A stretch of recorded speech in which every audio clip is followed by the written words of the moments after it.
All right, Metal Summoners, we are back and live with you guys. Thank you as always for kicking it with us here at M3. We love you and we really appreciate your constant support of the show. Myself, Angel, of course, and we are right back with you. We are sitting with the guy just got off stage a little while ago, but Brittany Fox, Mr. Billy Childs. Thank you so much for taking some time, my friend. No problem, man. Enjoy it. Absolutely. So yourself here on the M3 stage, we were talking a little bit about it off the air, got a little bit of that my peers over the years barbecue hang kind of feel going. So how's M3 treating you so far? Oh, it's been great, man. It's been obviously a little bit early. You know what I mean? And I couldn't sleep last night. I went and got a bottle of wine after, I took that for that, and I put me to sleep. Nice. Probably the first thing I drank in a couple of years, actually. I don't even watch that anymore. So, yeah, it's just a blast. It's a good time. It's a lot of people we haven't seen forever. Yeah, I love it. Absolutely. How did the set feel? Like, how was the vibe, and how did the crowd react? The crowd seemed to be pretty good. The vibe was good. As I said, it's early in the morning for us, man, so it was a little rough, but not too bad. And nobody seemed to care too much. It sounded pretty good. And, yeah, there's some 40 movies. Absolutely, 100%. Angel? Yeah, besides M3, can we expect any more shows coming up? Well, we do have things coming up. We have things coming up in June. We're doing a casino in California. So we're ahead to October. We have something in Sault Ste. Marie. It's a casino up there. We have some other stuff. Hey, Ronnie, when's the next gig, man? I want to brag here. June 24th. And man, something on the 9th as well. Awesome. Yeah. Next February, we have something over in the UK. Oh, nice. Rock festival over there. And we're booking as we go. I mean, Sullivan was here today talking about that. Okay.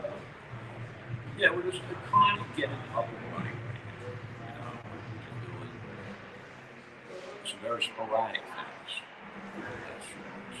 But now it seems like it's starting to pick up. For sure. Yeah. Angel, stay with it, brother. As far as, I know fans always want to talk about, can we expect new music? So if there's anything, so you guys are just playing for now, or just kind of figure that out? Yes, right now we're just playing.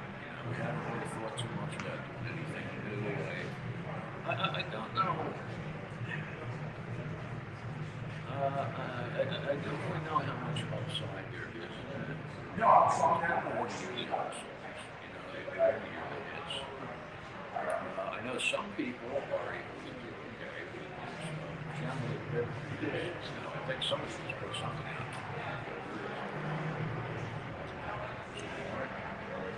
One had an album that came out not that long ago. Whitesnake has had some stuff come out over recent years, a few albums. Winger, who's playing this festival, has a new album coming out, I think like next week or very soon. Yesterday. It's something that's definitely possible. It's just something we haven't really focused on or concerned ourselves too much with at this point. Not just playing, you know what I mean? Just playing. And we don't even do anything over the fourth album.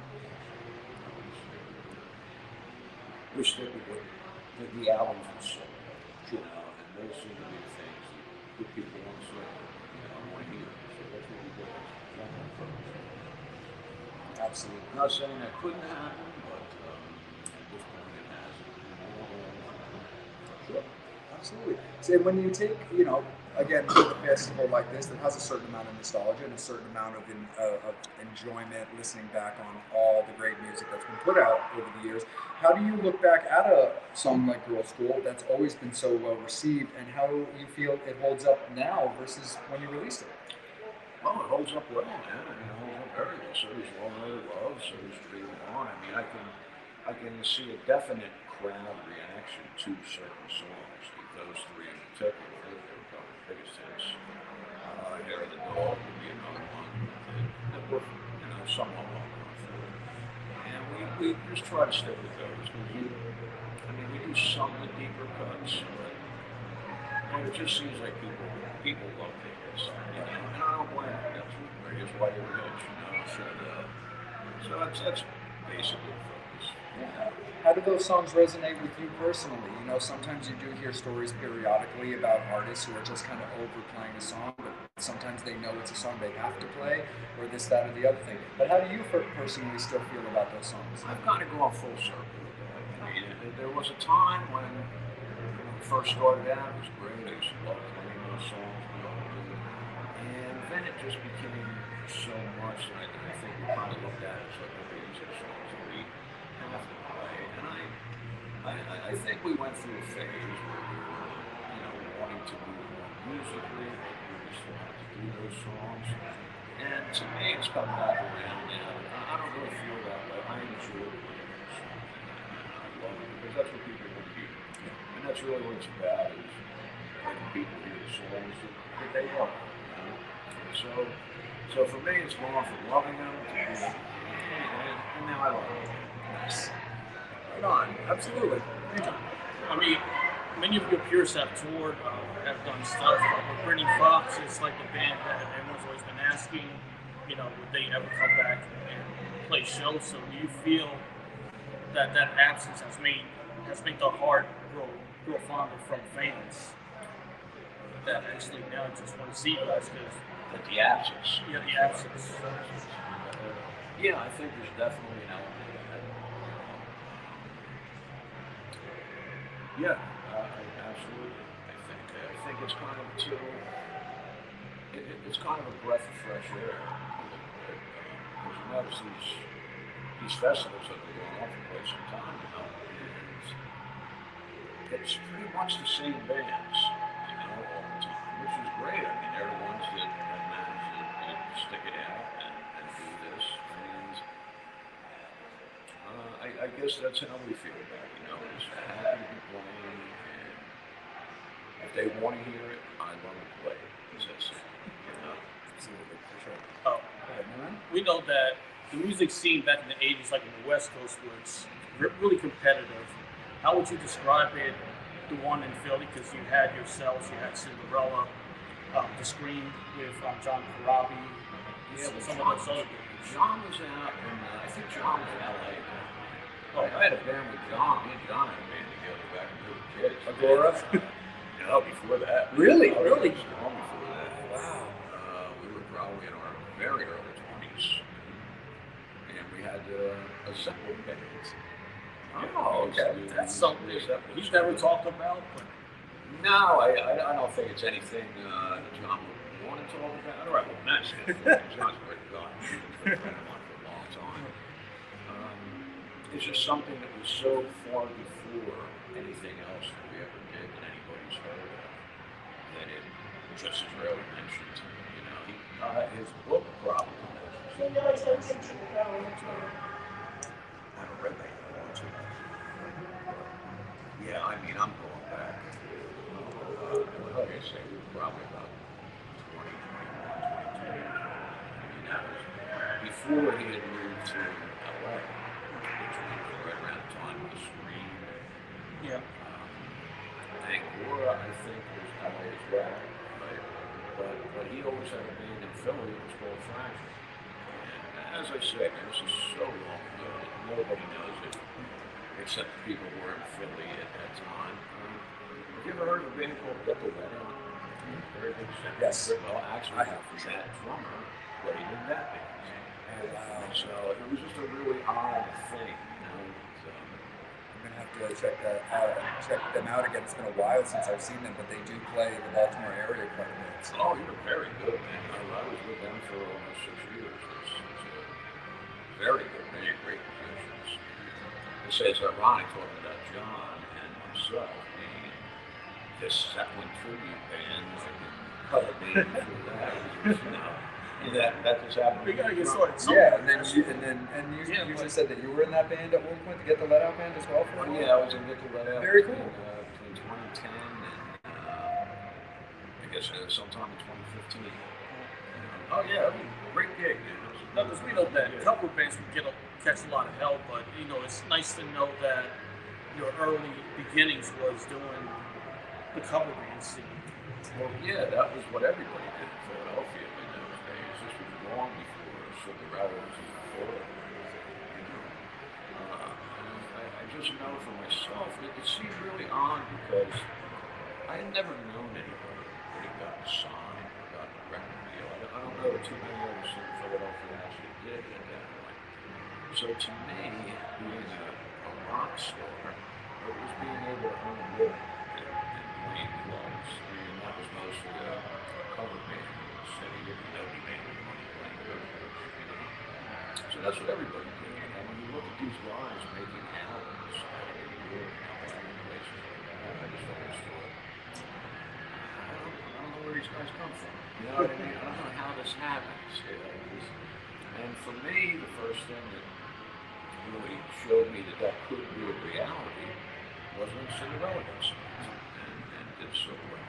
And that kind of sparked the whole thing in Philadelphia, which is Julius Raven taking advantage of. But before that, it just seemed very unrealistic to me. And people were like, I want to get a record deal, I want to do this. And it's like, well, yeah, that's great. But I haven't known anybody that's done that yet. I know a lot of guys playing cover songs that perform really well and making really good money and treated as rock stars, more or less, in that area. You know, that I saw, that was real to me. And it wasn't, I say, until Cinderella actually happened that I realized, like, oh shit, this really can happen. You know? I think that's how a lot of people feel. So like before Cinderella, was there any temptation to move out to LA or?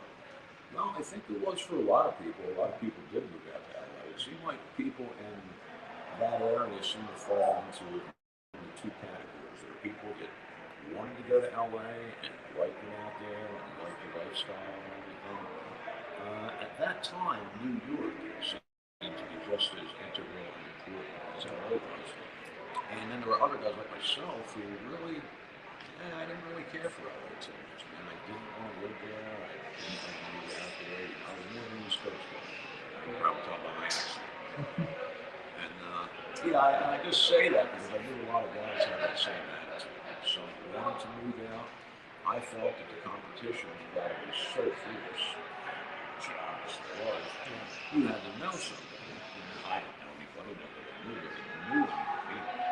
So we just made the choice to stay in Philadelphia. And in our particular case, in Whitney Fox, that was by far the right move to make because when Cinderella got signed, the whole area just kind of, you know how areas do that. Man gets signed, it does well, and then everything gets signed.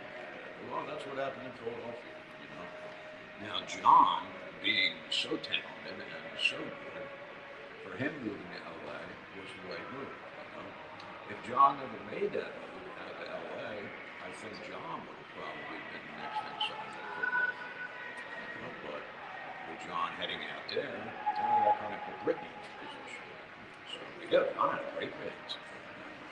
John was always been involved and always been a great guy. People always gravitated towards John. They like John. I love John. Everybody that's ever worked with him is always the same thing.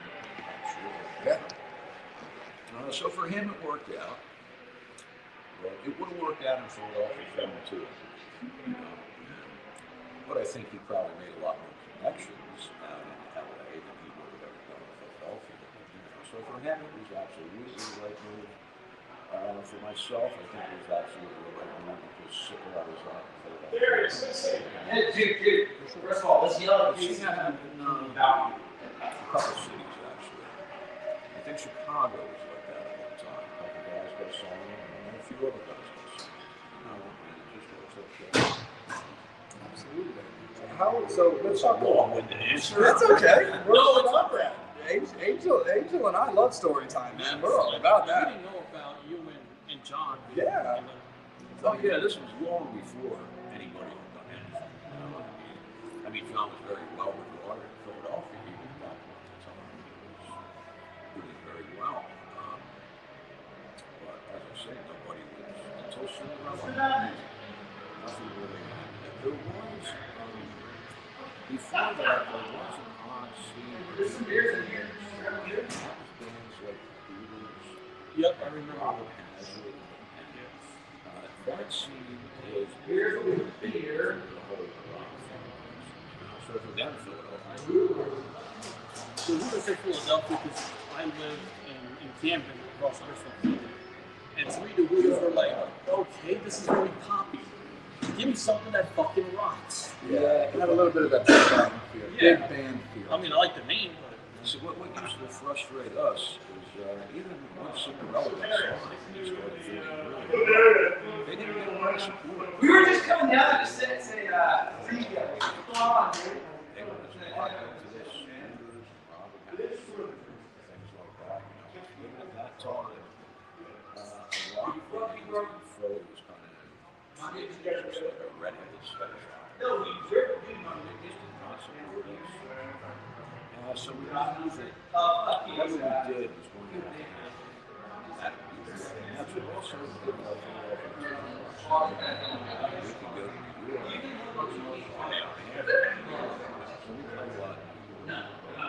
If anybody wanted to get anywhere, we did establish a presence in New York.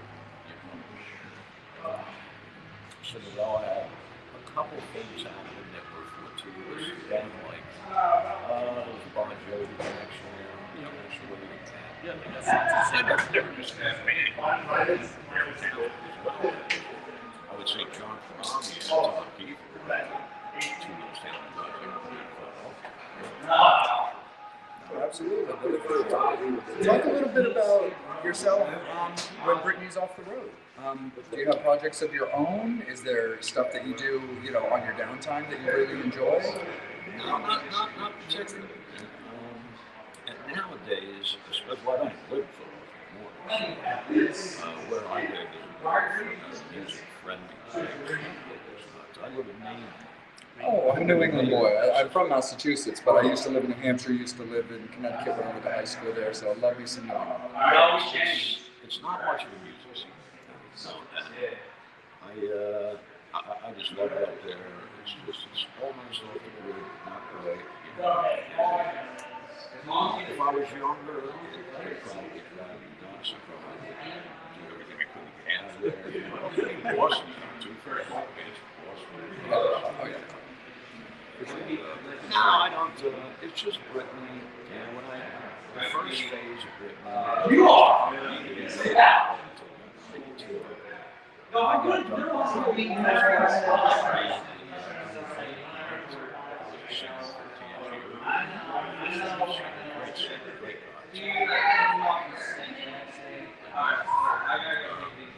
Johnny Depp.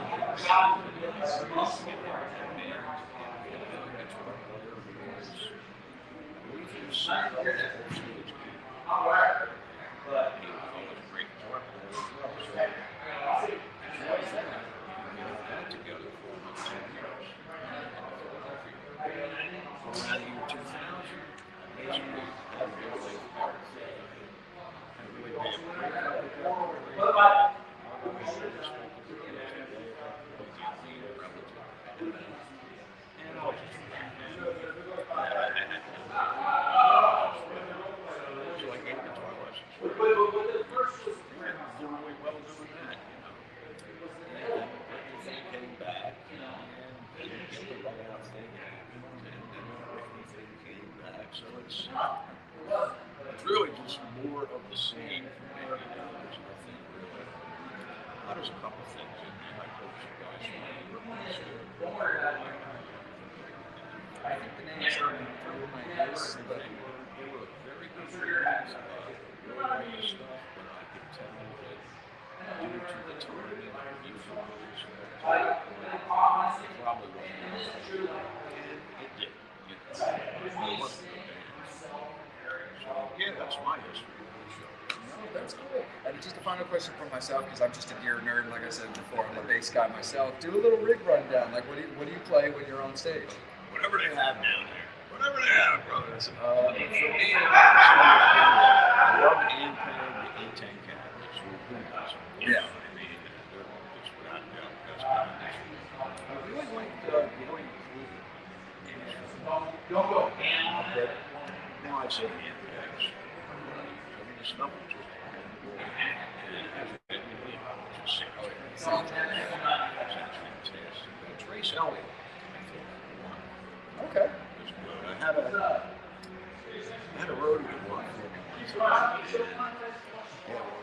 hand pegs disappeared. I know that's something to do with him. He was working a show in Delaware, I think for Guess Who.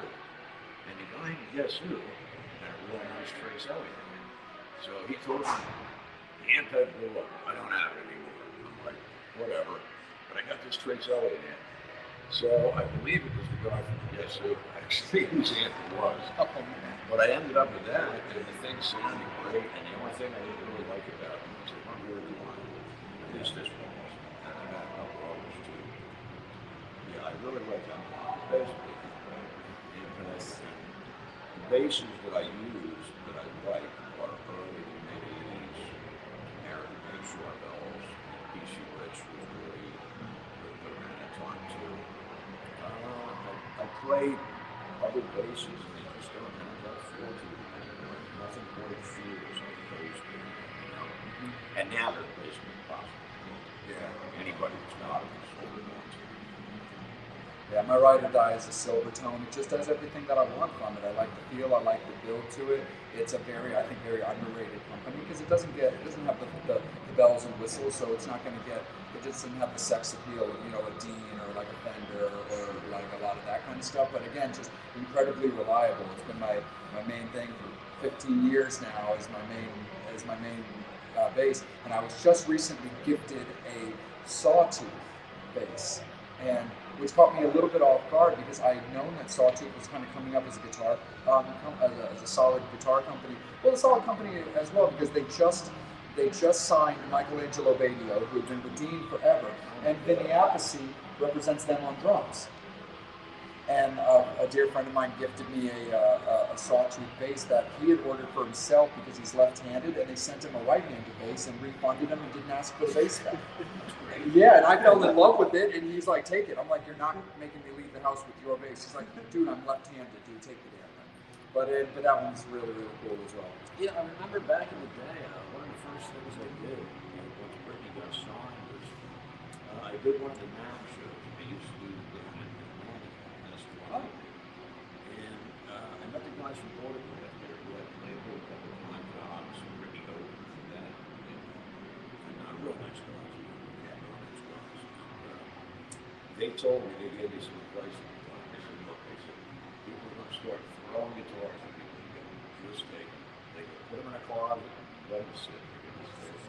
So I had a few different endorsements where I did get quite a few different types of guitars. Sign them. Their advice, you know.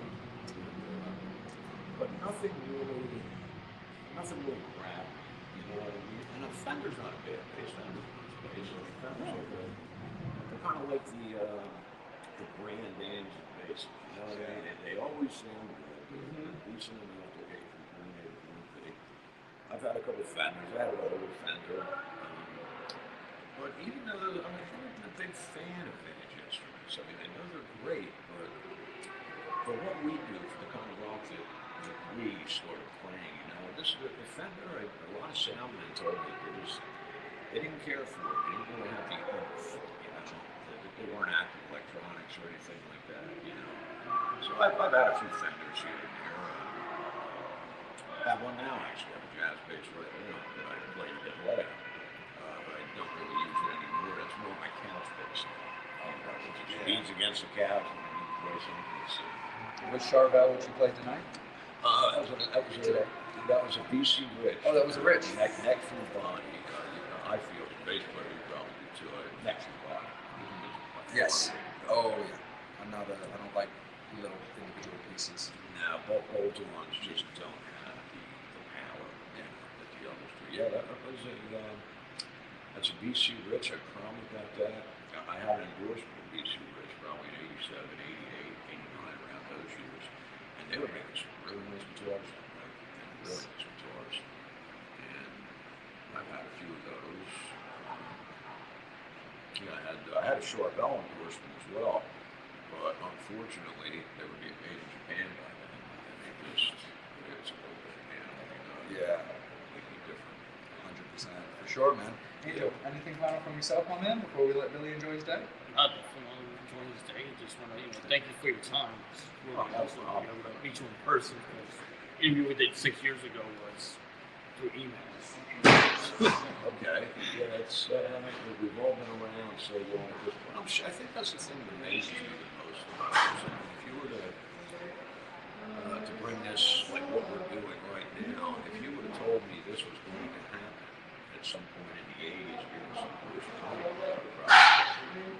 you're crazy. I think that's never going to happen. But I also had the same opinion about tribute bands. You know, it's completely wrong about that. I'm generally not right about what you mean. For sure. But Billy, thank you so much, man. It's been a pleasure. Absolutely. And you know, we've got each other's contact information, so don't be a stranger. I look forward to just getting to hang with you anytime. Anytime you come back through, love to touch base, say what's up, and see how you're doing, man. But get home safely to Maine and enjoy Maine. Same here. Thank you. Absolutely. Metal Summoners, thank you guys so much. As of right now, that's it for Saturday at M3, but that doesn't mean that you're not going to see us possibly pop up a little bit later because it's rock and roll. You never really know. Thank you so much to Brittany Fox and Billy Childs for having us. Thank you so much for Alex Grossi, Quiet Riot, Robert Mason, and of course the band from Lita Ford last night. We will see you guys soon, though. It's not the end of us from M3, but temporarily delayed. For the time being, we're going to sit back and enjoy some music. On behalf of Billy Childs from Brittany Fox, we thank him as well. Angel, myself, thank you so much, Metal Summoners. As always, you've been watching The Metal Summit.